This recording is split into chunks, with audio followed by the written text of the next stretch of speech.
তামিলনাড়ুর রাজনীতিতে যেন হঠাৎ করেই সিনেমার চেয়েও বড় এক চিত্রনাট্য বাস্তবে রূপ নিল। ক্যারিয়ারের সবচেয়ে সফল সময়ে হঠাৎ করেই সিনেমা ছেড়ে রাজনীতিতে আসার ঘোষণা দেন জনপ্রিয় অভিনেতা থালাপতি বিজয়। সেই সিদ্ধান্তে অবাক হয়েছিলেন কোটি ভক্ত, কিন্তু সেই ধাক্কা সামলে খুব অল্প সময়ের মধ্যেই তিনি দেখিয়ে দিলেন এটি শুধুই আগমন নয়, এক শক্তিশালী রাজনৈতিক উত্থান। নিজের গড়া দল তামিলগাভে টি কাজাগাম বা টিভিকে নিয়ে প্রথমবার নির্বাচনে নেমেই তামিলনাড়ুর রাজনীতিতে ঝড় তুলেছেন তিনি। 2026 সালের বিধানসভা নির্বাচন ঘিরে ভারতের 5টি গুরুত্বপূর্ণ রাজ্যে ভোটের উত্তেজনা তুঙ্গে, কিন্তু সব আলো এখন এক জায়গায়, তামিলনাড়ু। 234টি আসনের এই রাজ্যে সরকার গঠনের জন্য দরকার 118টি আসন, আর সেখানে 108টি আসনেই বড় জয় পেয়েছে নবাগত দল টিভিকে।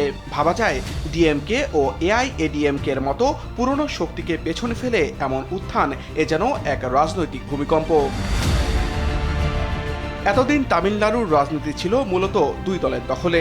মুখ্যমন্ত্রী স্ট্যালিনের নেতৃত্বে ডিএমকে দীর্ঘদিন ধরে শক্ত অবস্থান ধরে রেখেছিল, কিন্তু বিজয়ের আগমনে সেই সমীকরণ ভেঙে গেছে। 50 বছরেরও বেশি সময় ধরে চলে আসা দ্বিমুখী রাজনীতিতে এমন ধাক্কা সত্যি বিরল। ইতিহাস বলছে একসময় তামিলনাড়ুতে কংগ্রেসের একচ্ছত্র আধিপত্য ছিল। এরপর দ্রাবিড় রাজনীতির উত্থানে ডিএমকে ও এআইএডিএমকে হয়ে ওঠে প্রধান শক্তি। মাঝে স্বল্প সময়ের জন্য ব্যতিক্রম ঘটলেও তৃতীয় শক্তির উত্থান ছিল প্রায় অসম্ভব, কিন্তু সেই অসম্ভবকেই সম্ভব করেছেন বিজয়। সিনেমার নায়ক এবার বাস্তবের ময়দানে, আর প্রথম লড়াইতেই তিনি প্রমাণ করে দিয়েছেন তিনি শুধুই তারকা নন, তিনি একজন সিরিয়াস রাজনৈতিক খেলোয়াড়। তাহলে প্রশ্ন উঠছে, এটি কি কেবল একটি নির্বাচনী চমক, নাকি তামিলনাড়ুর রাজনীতিতে নতুন যুগের সূচনা? ডিএমকে ও এআইএডিএমকে এর যুগ কি তবে শেষের পথে, আর বিজয় কি সত্যি মুখ্যমন্ত্রীর চেয়ারের দিকে এগিয়ে যাচ্ছেন?